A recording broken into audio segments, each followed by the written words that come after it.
Namaskar and welcome to Indian Diplomacy, show on India's national television channel Doordarshan about Indian foreign policy, India's international relations and key constituencies around the world that have a stake in India's rise. Viewers, in this special episode, we are looking at the Indian diaspora and its significant contributions to the growth and the visibility of India on the world stage. I have with me a very select elite group of 27 outstanding journalists, media professionals and mass communication specialists from 11 countries who belong to the Indian diaspora.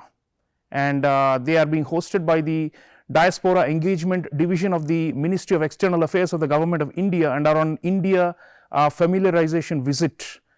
So it's an honor for me to be hosting such a special set of participants in this show to talk about diaspora India links and also how to project India's image around the world, how India is perceived in their respective countries and what more we can do to make this diaspora and motherland bond stronger. So let me mention the countries to which this unique set of participants belong to. We have professionals from Fiji, Indonesia, Israel, Kenya, Malaysia, Mauritius, New Zealand, Singapore, Sri Lanka, Suriname, Trinidad and Tobago. Just look at the breadth of coverage right here. It's a microcosm of our diaspora, 32 million strong people of Indian origin spread all over the world. And this, as I said, is a special subset of that great Indian diaspora. Folks, welcome. So I'll start with the most obvious question, which is identity. For the diaspora, that's a very central issue. And you have your legs in two boats. You're here in your ancestral land and you're visiting the place and seeing, revisiting it maybe if you believe in rebirth and karma and all those things. And on the other hand, you have your country of domicile where you have citizenship, where your forefathers have gone, immigrated over generations or centuries and have made it their current home. So how important is Indianness or this sense of belonging to this civilizational construct called India for all of you? I'd like to open by talking about that aspect, the emotional and the cultural linkages, because that is the basis on which we can talk about what else is happening and how we can deepen the bonds. But to start with, as an individual, as a media professional, as someone who's been seeing India from afar, but now you are here in India, what does this land mean to you for your heart and soul? Would anyone want to come in on that? Thank you for having us here, sir. My name is Revital Moses. I am from Israel. So Israel is a melting pot of cultures. So like every Jewish ethnicity from all around the world, there is an Indian diaspora of about 100,000 Indians in Israel. And like every ethnicity, like you said, the Indianness, I like to call it the desiness, yes, is very important to us. We are very well rooted in our culture. We speak Indian languages, we dress up in Indian attire, and of course, also cook and eat and share our culture with other people. It's very interesting because Israel is a very unique nation. And it's, again, like I said, it's a melting pot. I was recently invited to a Lakshmi Puja for Diwali, which was very special. There's a big, not just Indian Jewish, but also the non-Jewish Indian community. So they're like... We have some immigrants, recent Yes, arrivals. also immigrants, a lot of Indian students who come to study. There's a lot of professionals from the construction industry, the caretaking industry. So it's amazing. And in general, the Israeli community is a big fan of India. A lot of the Israelis after the army service come to India. So they're very, very... as tourists. As tourists, and also they come as backpackers because they want to go to Himachal and explore and like have their peace of mind. So they very much love it. And we love to share it with them as well. So we're very, very rooted in our culture. Thank you so much. So viewers, our friend from Israel is talking about the fact that there have been waves of Indians who have gone to Israel over, since its creation or even before that, since antiquity actually. There's been movement and connection between India and West Asia or Middle East, and Indian community in Israel is strong and is culturally very expressive, and you can see that in what we just heard. Anyone else wants to come in from other parts of the world about the Indian identity and what does it mean to you, and how you're able to manage the two? I mean, many of us, there is the ones who look at the diaspora studies, for example, they often talk about the mixed identity or the confusion. Is there confusion, or is it all sorted? Now we have dual citizenship. You can also hold, a person of Indian origin status and while being citizens of other countries. Anyone else wants to come in on the Indianness aspect? Yes, ma'am, please. Thank you so much for having us. I am Mehak from Kenya, and we have quite a strong Indian population. Maybe just to comment on the whole confusion thing. Yeah. I actually made a documentary on South Asians in Kenya, and we were exploring the themes of identity, what it means to actually be Kenyan Indian. There's a kind of, for me, a duality in the sense that I'm born and brought up in Kenya. That's my home. That's where my grandmother and everyone was born. So for me, Kenyanness is important, but I've also grown up influenced by Indian culture that we have at home. We speak exclusively in Hindi or Marwari at home. We visit gurdwaras, we go to mandirs, we celebrate all the festivals. So there's always that kind of balance that you have to maintain between your Kenyanness and your Indianness, or any of us who are from the diaspora. We always find ourselves kind of on a seesaw game. What identity are we going to balance? And it's nice. It's nice to have a home in two different places, but it also gets a little difficult in the sense that back home, not everyone will accept us thinking we're not Kenyan or not Israeli or Fijian or New Zealand enough, right? But then when we come to India, because of maybe how we speak, the changes in our, when I speak Hindi, I can't say the ara properly. So then over here, it becomes a thing of ye bhar wale. So there's always going to be that. But I think for us, it's how you continue to integrate both cultures. So integrating Kenyan and Indian cultures is kind of how a lot of us back home have found a balance.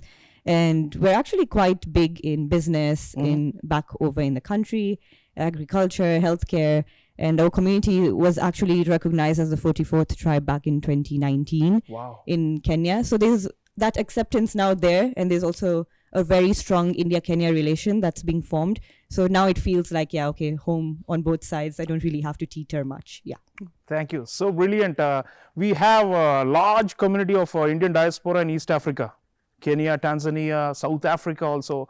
And they are, like our friend from Kenya is saying, quite dynamic, and they're, at the forefront and the avant-garde of many of the arts, the cinema, the, cultural expression, civil society, government, you name it, professional class, news media, they are all so doing so well, and we are so proud of them. And it's good to see how they're managing this so-called identity confusion or contradiction, and that it probably is not a contradiction anymore. Okay, so viewers, this, like I told you, this is a group of journalists and editors and media professionals. So let me take them into their home domain now. Yeah, let's talk about the news media landscape. During this visit, the participants have gone to some of the most prominent media organizations and news agencies of the country. So today they are in Doordarshan, the national broadcaster, but they have also visited the Asian News International, a very important private wire agency of India, and the Press Trust of India, another very important body that disseminates news and information, not only domestically but worldwide. So let me ask the group, some among them, to come in and talk about what they are seeing, the way journalism is being done in India today, what you have witnessed so far on this trip, and what impression does it give you? How is it compared to television or print or electronic or digital media in your own country? Have you seen similarities or differences? Are we doing something which may be of use for you to take back home in terms of good practices that you may have observed, and vice versa? Do you think there's something we can improve by picking up some innovations that you're doing? Because the news media is in a great flux. You'll all agree with me on that, especially with the internet and with the digital and with all these self-broadcasting phenomena happening. Traditional media are under threat also and are facing circulation and viewership issues. So what are you seeing, and can you talk as media professionals, as journalists, so far what you've seen in India, and what is your impression and what we can do to exchange notes on this matter? Yes, ma'am, please. Hi, I'm Sivagami from Malaysia. I'm working as a journalist from Bernama News Agency. It's similar to your PTI here. And when our visit to PTI, I found that their working style 99.9% seems like us. Okay. Okay, and basically we don't have newspaper. We are we are distributing news through online. So we have our own subscribers from various press, and we have a lot of clients which are they paying monthly fees or yearly payment. And basically I think when you write a story, you must check your fact, because it can trigger the world. So make sure you write something which is you must check your fact, and you must get us information from the correct source, so that it won't, it can create a peace and harmony, especially when you deal with multiracial people. So in Malaysia we have Chinese and Malay and Indians and Sikh people, and our languages are different. But in Bernama we using Tamil and Malay, English and Mandarin. So basically we are giving a priority to all languages and all race in Malaysia. So when I compare with PTI, I see they are basically same with the Bernama News Agency. So that is my comment on that. Thank you, ma'am. Yeah, Malaysia, again, Southeast Asia, that's one big clusters. Malaysia, Singapore, we have large number of Indian diaspora, and again, they are thriving in the media, and opinion makers. They're shaping the news and the discourse in their own countries. It's a matter of pride for us that our diaspora is doing that, and happy to hear the similarities between Bernama and PTI. I think should all be up to global standards. We are all striving, especially developing countries. Due to lack of resources, we have never been able to invest in high quality production the way you see internationally, like an Al Jazeera or a CNN, or a BBC. But we are trying our best, and I think we are slowly scaling up. And I hope that this visit you are all able to pick up something from the way we are doing media, and also see if it can be adapted. Any other thoughts on the news media scene, what you have seen? Yes, ma'am. Hello, I'm Sumira from Mauritius. India's media landscape has been very incredibly amazing, I can say, talking from the KEDA project and the side project, and today coming till present for in the digital era. I think India has gone very far, very developed. But if I see Doordarshan, I'm from the Mauritius Broadcasting Corporation, and our work is pretty much the same, like accuracy and the way I can see your cameraman and your journalist going. So I was like, oh, this is like Mauritius. But what I can say is the speed while visiting. We visited PTI and ANI. So it was, I can see that you're very, the speed is very high. Like you have journalists across the country, more than 1,000 journalists.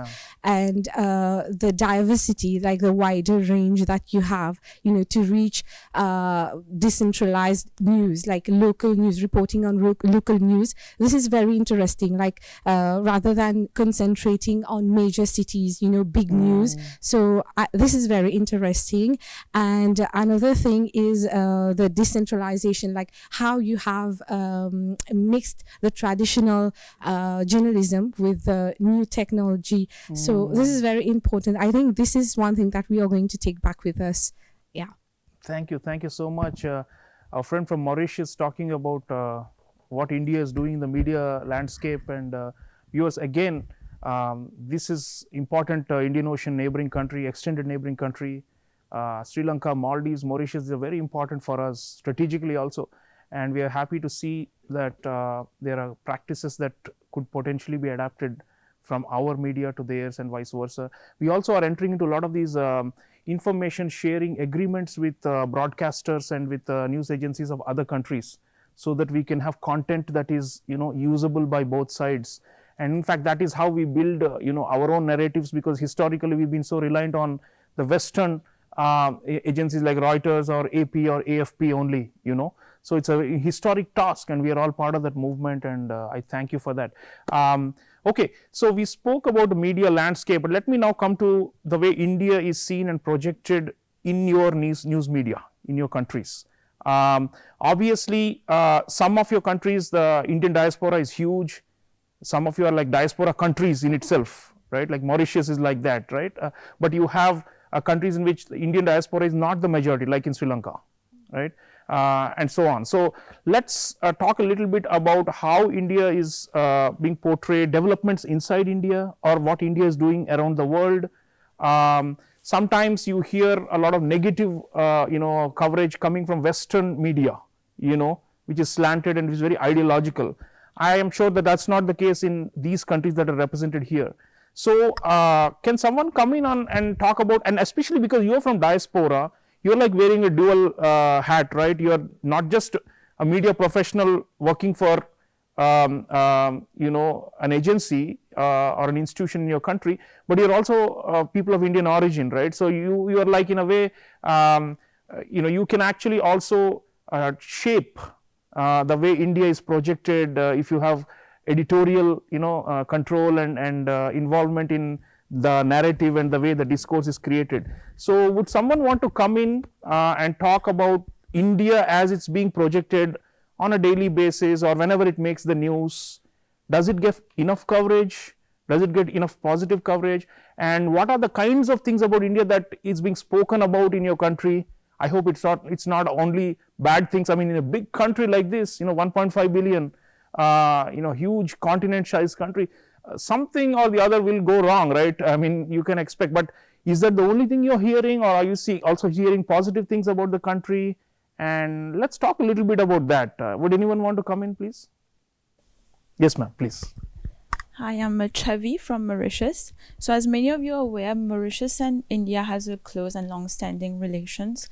So as in Mauritius, we have 70% of Mauritians are from Indian origin. So it is very important for us to stay in touch with whatever is going on in India and to show our people in Mauritius how India is supporting Mauritius in terms of different projects, infrastructure, health, transport. So in the media, it is very much talked about how Mauritius gains help and support from India. And this is done through print, electronic, digital. And I am from the Mauritius Broadcasting Corporation. And we are still trying to adapt to social media, but it's very much talked about on television itself and on the radio and on our websites. So in Mauritius, we have different centers. We have the Indira Gandhi Cultural Center. We have the World Hindi Secretariat in Mauritius. We have the Mahatma Gandhi Institute. So whenever a special day is commemorated for India, for example, we have journalists posted in these events. And this will dominate the news, be it in newspaper, private newspapers, public, for us, the MBC. This dominates the news for the day. So it's very important for us to show that. And I would like to say that in a nutshell, India is important to Mauritius. And this is reflected in the way we treat news. And how we can improve the news coverage, how we can give better coverage is through programs like this, like the Know India program, where you have journalists coming, because this will help us discover India, the cultures, the institutions, what's done. We take that knowledge here, we bring it there, back home, and we're able to write better and treat news better when it comes to talking about India. So yeah, that's what I want to say. And we also had the IIMC, who used to give trainings to journalists across communication. Across the globe, and Mauritian journalists were part of it as well. So this really helped us not only refine our own skills, like add on to our own journalistic skills, but also how to treat news, how India treats news, how we can borrow that from you. Just like Sumara said, you guys are just going on, you have so many journalists everywhere, so how can we adopt some of these skills? So yeah, that's what I want to say. Thank you. Viewers, our friend from Mauritius is talking about training initiatives and skill sharing and exchange that helps to build the media environments in her country, through Indian programs. And of course, the Know India program of the Ministry of External Affairs is a very critical one. and we bring journalists and social media influencers from around the world for them to see with their own eyes the transformation that's happening in the country. And talking of transformations, friends, you are visiting many places in India, and this Know India program, this edition, you are also going to Mumbai, and you're going to be seeing the longest sea bridge that India has built. It's called the Atal Setu, and it's a recent development. And you're going to see one of the most cutting edge or advanced Indian infrastructure, and modernization examples while you are in Mumbai. And you're also seeing many other institutions here, like our friend from Mauritius was saying. So this side of India, this aspect of India, are you surprised? Or because sometimes I hear from diaspora who are visiting that, we have been told that there is a certain type of India, ancient civilization, great heritage. I know you're also seeing those historical monuments, but I'm talking about this ultra modern and can-do type of India that we are seeing. In the last 10 years, the kind of infrastructure modernization this country is witnessing is incredible. The kind of like square kilometers of highways and roads and bridges and tunnels and all these sorts of things that are being built, to enhance economic growth and to make people's life easier. This is one of the big achievements of India, I would say, in the last 10 years. So when you're going to be seeing all this, you're in Delhi right now, and you're also seeing what's been happening in the country. Are you coming out of a time warp, or did you already know about this by being journalists or from previous visits? I'd like to know, is this an eye-opener, or has something surprised you already, or is it making you rethink your the image of India in your mind? Anyone would like to come in and what you have seen so far? Yes, please. Hello everyone, my name is Pranav from Mauritius. So I work at the Mauritius Broadcasting Corporation. So I would say that the recent developments that have been going on in India, it has not been surprising, because we all know that India is a land of great resource. So working at the MBC, or like my colleague Chavi said, we cover the news about India a lot. It pretty much dominates the news when there are big events and big developments. So these developments, I would say, have inspired us in Mauritius. I would say inspired the media, inspired the government as well, because like you talked about the Atal Setu bridge in Mumbai, there has recently been a bridge opened in Mauritius, which is one of the tallest bridges in the southern hemisphere. So I would say that same for the metro. Since the metro the first metro line that was opened in India was in Delhi. Some years later, we got the metro in Mauritius as well. So I would say that these developments inspire very much the Indian diaspora, the countries with Indian diaspora around the world. And people in Mauritius, like we just talked before, are very much aware of what is happening in India, the developments, especially under the prime ministership of Mr. Narendra Modi. How fast things are changing, we are very much aware of that. And this, I would say, it makes us proud, even though we are not Indians as such to say, but we are people of Indian origin. It makes us very proud, I would say. Thank you. And no, you're wrong. You are Indian, because our Prime Minister says we don't look at the color of the passport. We look at the blood that's flowing in all of us. We are all Indians. And in fact, whenever he addresses the diaspora globally, including in Mauritius, he starts off calling them Mere Pyare Deshwasiyo, meaning you're all actually part of the civilizational India. You may not hold the Indian citizenship. And that diaspora diplomacy aspect also, viewers, our friend from Mauritius is just talking about the infrastructure that's happening on the ground there. And many of these projects in all these countries are supported by Indian technical and development assistance. So if we are able to do large scale infrastructure projects, of course, people say that China is the giant in this and they do much bigger, gigantic, infrastructure.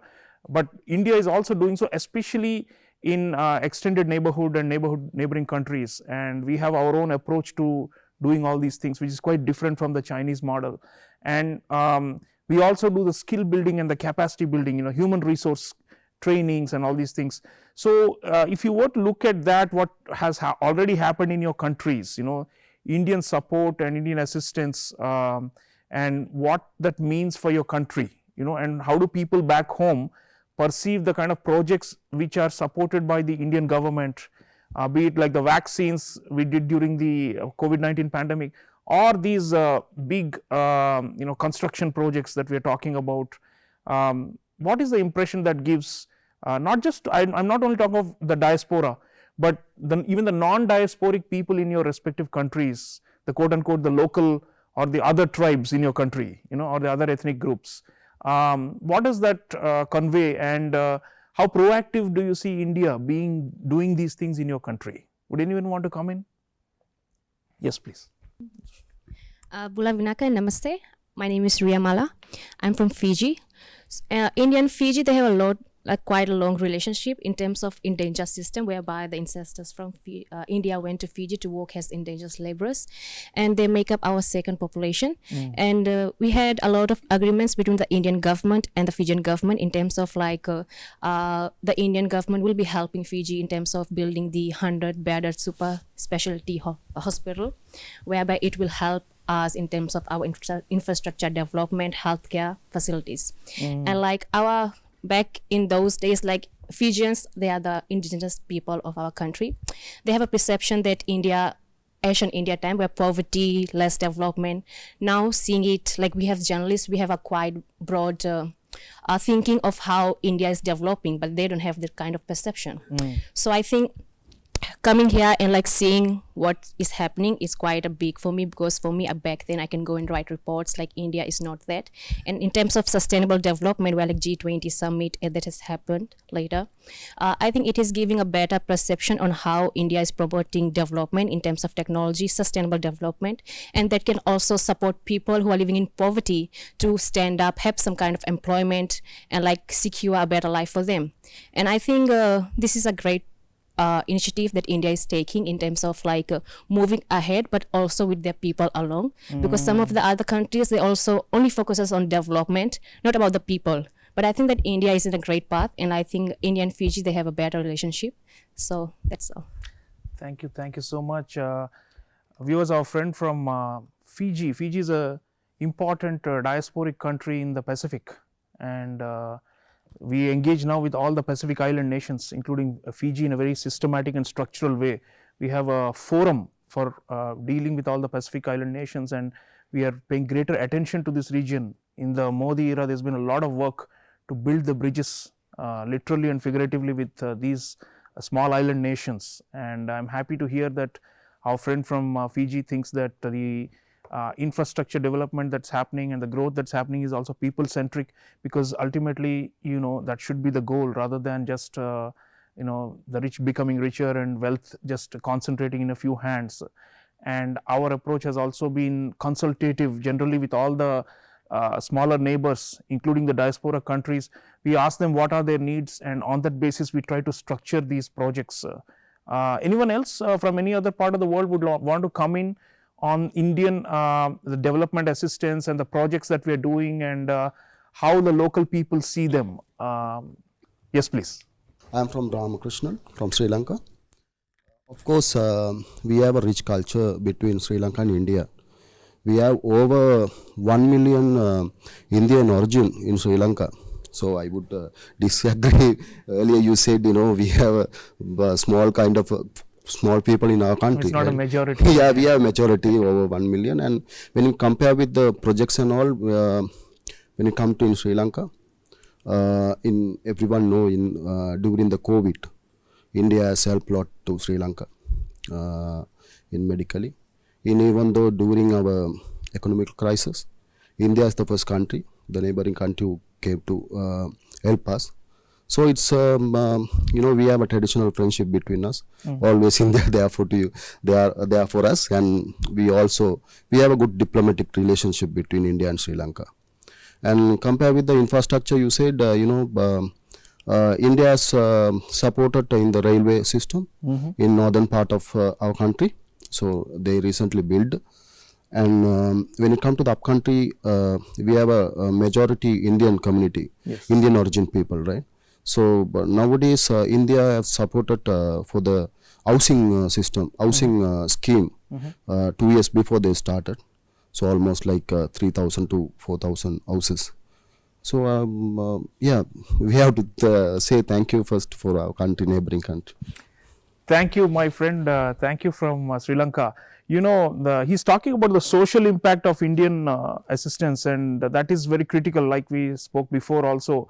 What we are doing in all of these countries where there is a diaspora presence is to spread the benefits and make sure that whatever we do has a real impact on ordinary people and the communities.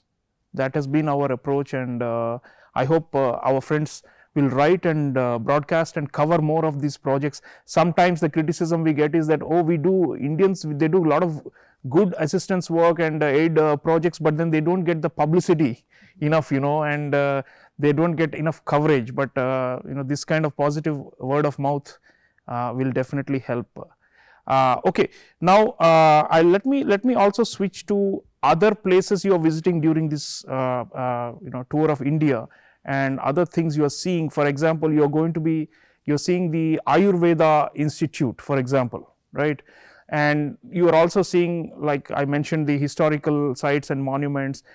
There's a mix of old and new also in, you know, many of these initiatives. We've got a full ministry for promoting traditional Indian knowledge, you know, including Ayurveda, yoga and many other things. So this has become part of our soft power, you know, traditional medicine, traditional knowledge, and we are also engaging with all these countries to try and promote these, the heritage, the inheritance of our ancestors, our common ancestors, you know, who were geniuses and who did extraordinary things.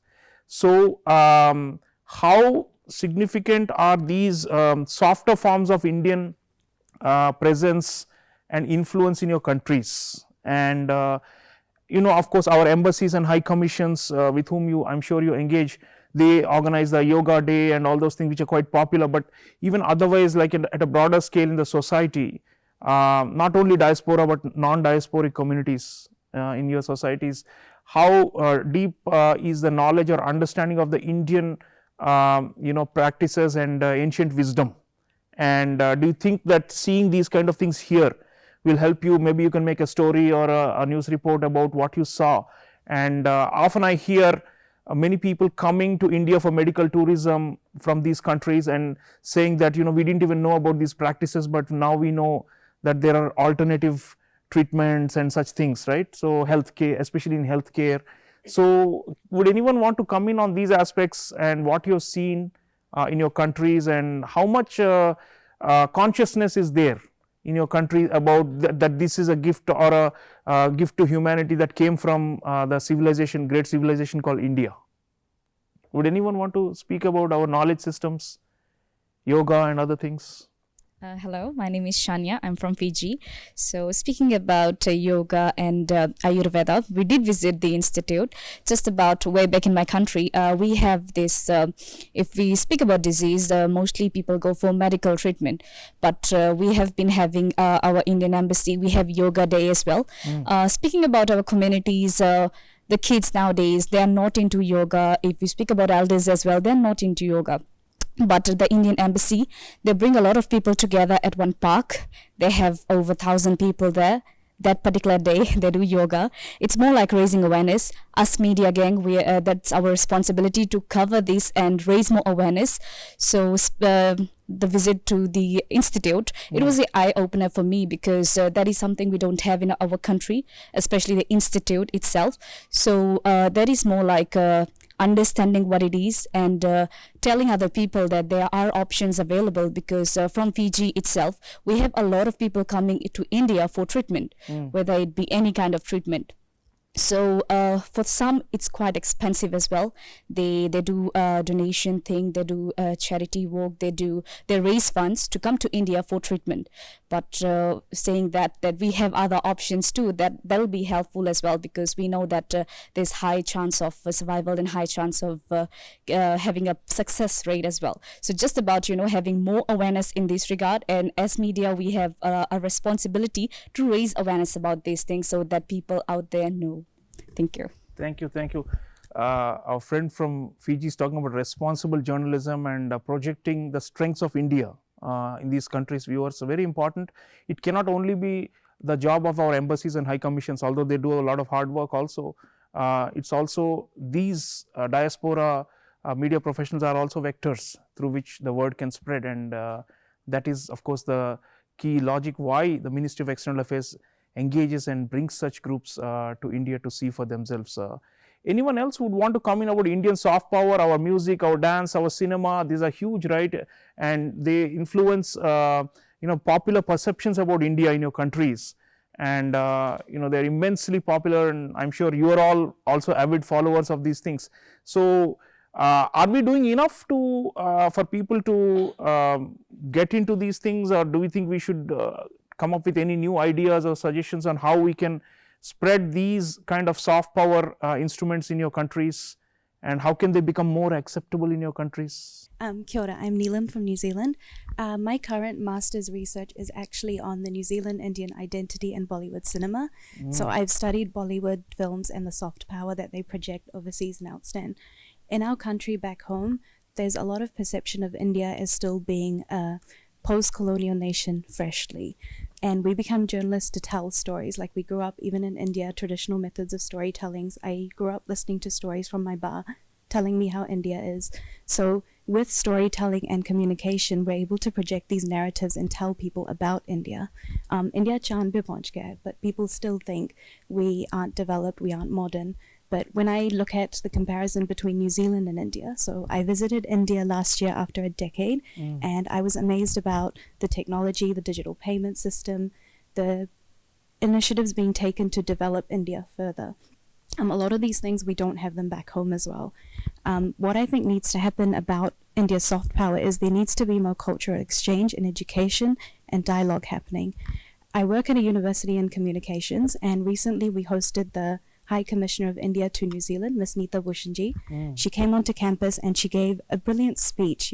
People were floored listening to the speech. She talked about India's influence in technology, infrastructure, manufacturing, all these different sectors. Staff, academics, students listened to that lecture and they were amazed, because people aren't aware that India has reached that growth. So programs such as this, like the Ministry of External Affairs, are great because they foster cultural engagement. But while we're here, maybe allow us to also exchange with our high commissions and embassies and foster those ties more strongly. So we're bridging the gap between both, because we walk between two worlds. We have our foot in two different worlds, and it's a balancing act, like you say. But we're able to navigate these areas through our cultural identity. So we would be great ambassadors and advocates for it. Thank you so much. Here's our friend from New Zealand. He's talking about the fact that Bharat Chand par pahunch gaya, meaning we have landed on the south pole of the moon, which no country has managed to do. So there's certain extraordinary things this country has done, and that is also helping to change the perception that it's poor and backward and is still a quote unquote a post-colonial nation. So I think that transformation story, that image, from being a quote unquote a third world to a leading country or a leading power in the world, that's something that we are also trying to project through Doordarshan, our national broadcaster. But ultimately it has to be from the bottom up, from all these countries where people believe and actually come and see for themselves the transformation that's happening. Viewers, we have so far talked about diaspora and how India is perceived in their countries and all that, but a very important element of this whole diaspora engagement is the government to government also. Let's also talk a little bit about that. At the level of our political leaderships, in the Narendra Modi era, the diaspora especially has gotten the highest priority in our foreign policy. It was never there before. And even the die-hard opponents of Prime Minister Modi will accept that the diaspora engagement that's been done since 2014 is unmatched. So, in that context, I want to bring you all in. How important are the top level, the political friendships and the relationships and the personal chemistry that our leadership and your leadership have built? Of course, in India, there's been a lot of continuity. This is the 11th year of Prime Minister Modi, and for foreseeable future, he is very much there. But in your case, in some countries, there have been like elections and changes and new people coming in. But what we have tried to maintain is, irrespective of these turnover of power, all of you are journalists and you cover politics, you know what I'm talking about. This, sometimes it's like a revolving door. Every 4 or 5 years, there's a new prime minister or new president coming in. How important are those, the G2G, as we call it, government to government?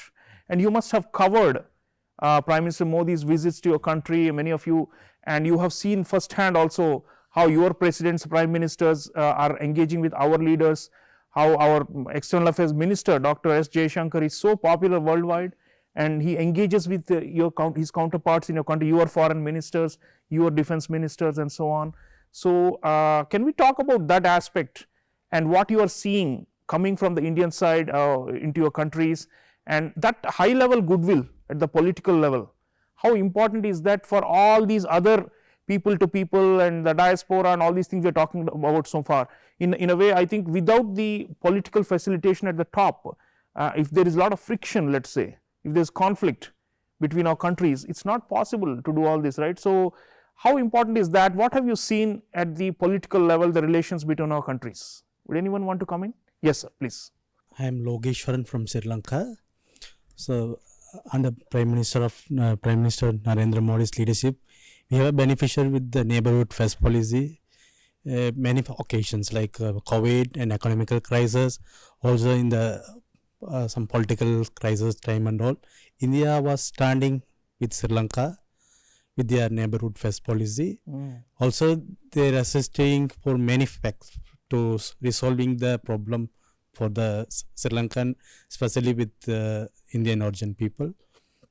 So always we believing the South Asia superpower was India. So always they are with us for to any crisis or anything will happen. Immediately they are with us and they do best for their neighbors. With this also they are exchanging their skills with the governance sectors. Also they are exchanging that good governance policies. All these things are changing our countries.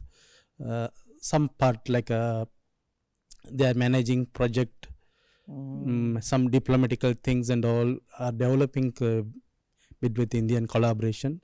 So we believing that neighborhood first policy and all, we are one of the big benefited with that. So we are very thankful to be that. Thank you. Sri Lanka, very, very, very vital country for us. It's one of our closest neighbors, both geographically, culturally, and historically. And thankfully, the war has ended, and now they're in a post-war era. And Indian, support has been there. Our friends, our journalist friends from Sri Lanka, talking about that, and the impact we are able to see. Neighborhood first is an important policy initiative of the Modi era, and it's being appreciated. There are a lot of beneficiaries on the ground, as we just heard from our friend from Sri Lanka. Friends, there is let me take you towards the end of the show to what you are going to take back from this visit. One thing, meaning things you are seeing, you are experiencing, you are interacting with Indians from different walks of life. What is it that how will you redo your news broadcast or your reel or your social media post or your next newspaper column or whatever other medium you have to express your views and thinking? What have you seen on this trip, so far, and how is this changed you as a person, if at all, or maybe reconfirmed your core beliefs that you already have? Can we hear from some of you who haven't spoken about this aspect as to what you are going to take back? Yes, ma'am, please. Hi, sir. Thank you so much for the presentation. I'm Anusha from Singapore. So first of all, I would like to really say that I'm feeling very honored to be, taking part in this Know India program, because this is such a commendable initiative organized by the Ministry of External Affairs. So talking from the Singaporean context, Tamil is one of the official languages in Singapore, and most of the Tamil youngsters, they feel very hesitant to talk in their mother tongue. So this is probably due to the stereotypes that it has been actually showcased.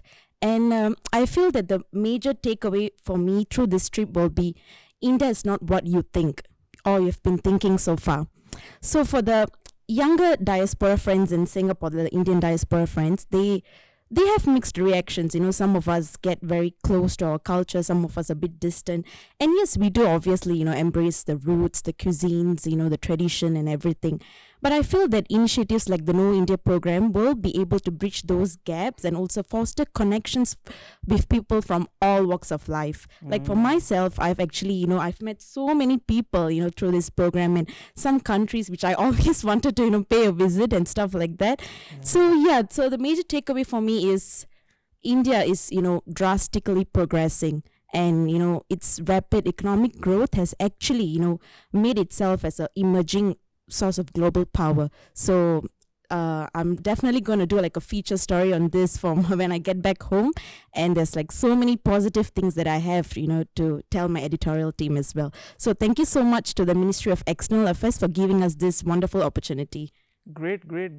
Singapore, another big partner of India in the ASEAN grouping in Southeast Asia, one of the top investors, foreign investors in the Indian economy. And we have a close strategic partnership, and we're doing many things together with Singapore. And we have a big diaspora, especially historically from Tamil Nadu in South India, and they are flourishing and doing so well, and we also feel proud of them. And we look forward to that cover story that you're going to be doing. And of course, whenever the international media, we hear good things about India, we feel a sense of self-validation also. Because like I said, there's a vested interest group that's been promoting negative stereotypes of India, and we are trying to push back against that, So it's very important to have friends like you. Let me put it that way. Strategically, it's very important for us. Any other voices, what you have seen so far? Yes, please. Hi, my name is Kiran and I'm from Trinidad and Tobago. It is my pleasure to be here in India. I always consider Trinidad and Tobago to be my motherland. But I would refer to India as our grandmotherland. Wow. Because even though it's good to be with your parents, sometimes it's even more enjoyable to be with your grandparents. The chemistry is different, the dynamic is different. I think two of the things that I take away from this visit is the importance of vision. I think that many developing countries are stuck in a cycle of trying to survive, trying to compete, trying to have this sense of identity. And I think that the colonial era brought a lot of people together. In Trinidad and Tobago, we have Indians, we have Africans, we have Chinese who were brought together by the British. But in being brought together for that whole slavery indentureship period, there was a great sense of loss of identity. In our country of Trinidad and Tobago, the East Indians managed to preserve a great part of that identity. We have 46% thereabout of the population being East Indian. If I'm correct, it's the largest part of the population of the country. But still, there's no sense of national identity as far as I'm concerned. Yes, we're all Trinbagonian. Yes, we love to say that we have a Trinidad and Tobago. There are things that we enjoy. But in terms of where do we go forward and how do we bring everybody together, I think that developing countries can learn from the power of vision. India has had so many issues, from economics to its global perception, global perception of India, and I can go on and on. But I think that the KIP program and the engagement of the diaspora, and I think that the focus on the 3 T's that we learned at the Indian Sushma Swaraj Institute the other day, tourism, technology, and trade, are part of the Indian vision to reposition itself in the world.